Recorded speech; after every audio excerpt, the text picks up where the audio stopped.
La dictature parfaite serait une dictature qui aurait les apparences de la démocratie, une prison sans murs dont les prisonniers ne songeraient pas à s'évader.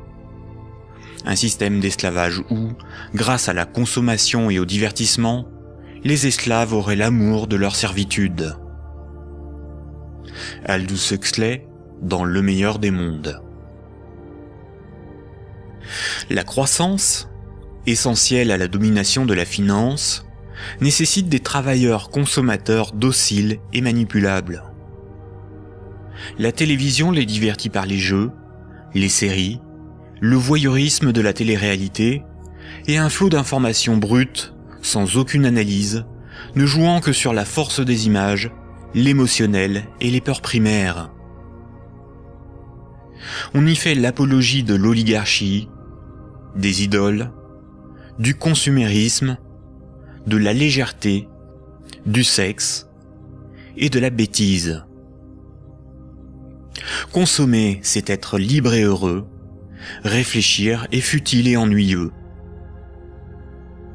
Le vocabulaire est réduit, le sens des mots dévoyé, de sorte qu'il n'est plus possible de penser la réalité.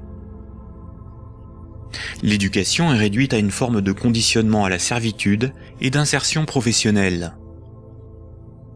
Un individu inculte n'a qu'un horizon de pensée limité, et plus sa pensée est bornée à des préoccupations futiles, moins il peut se révolter. La destruction des États-nations, de la cellule familiale, la négation des identités culturelles, religieuses et sexuelles, sont les moyens de supprimer tous leurs repères aux individus. Ils n'ont alors ni l'environnement social et institutionnel, ni les ressources mentales pour s'opposer à la domination mondiale des multinationales et de l'oligarchie financière, politique et capitalistique. Il faut comprendre que la télévision, la radio et la presse sont des médias unidirectionnels, alors que l'Internet est multidirectionnel. Les médias unidirectionnels sont maîtrisés par un petit nombre de personnes soigneusement sélectionnées par les oligarchies politiques et financières pour délivrer des programmes servant leurs intérêts. L'opinion du citoyen est ainsi formatée, maîtrisée, contrôlée.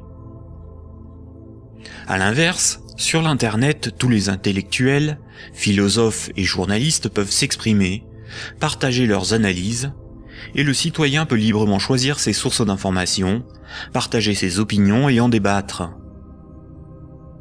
Pour maîtriser la liberté de l'Internet, l'oligarchie crée une fausse dissidence sous la forme de médias qui semblent subversifs, comme Mediapart, Rue 89, Le Canard enchaîné, le magazine Marianne, ou encore des organisations comme Wikileaks, dont la fonction est de canaliser les citoyens les plus critiques sur des sujets sans importance, d'organiser leur indignation, de monter les uns contre les autres, et de décrédibiliser les analyses réellement subversives.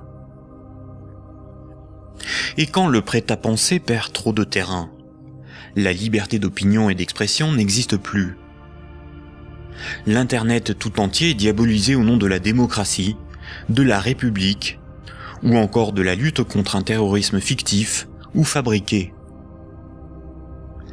Les grands médias qualifient de racistes, de terroristes, de fascistes, de xénophobes, d'antisémites, de négationnistes, de conspirationnistes ceux qui analysent les faits, critiquent le système et tentent d'en exposer les fondements. Ces grossiers amalgames visent à empêcher le public d'écouter leurs discours, d'étudier leurs arguments et de débattre de leurs idées.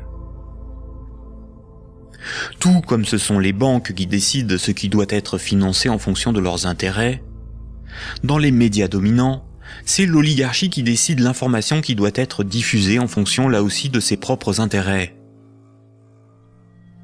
Le contrôle du vecteur soit de la richesse, c'est-à-dire la monnaie, soit de la connaissance et des idées, c'est-à-dire les médias, soit encore du système législatif, c'est-à-dire le gouvernement représentatif non démocratique, sont les instruments de la domination des oligarchies. Dès lors, il ne faut pas tomber dans la provocation, l'extrémisme ou la violence.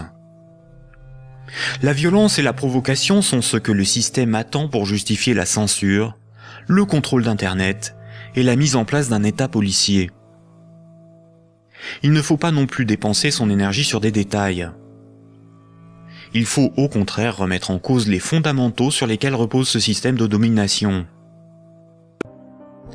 Voltaire, figure emblématique des Lumières, disait ceci: un pays bien organisé est celui où le petit nombre fait travailler le grand nombre, est nourri par lui, et le gouverne.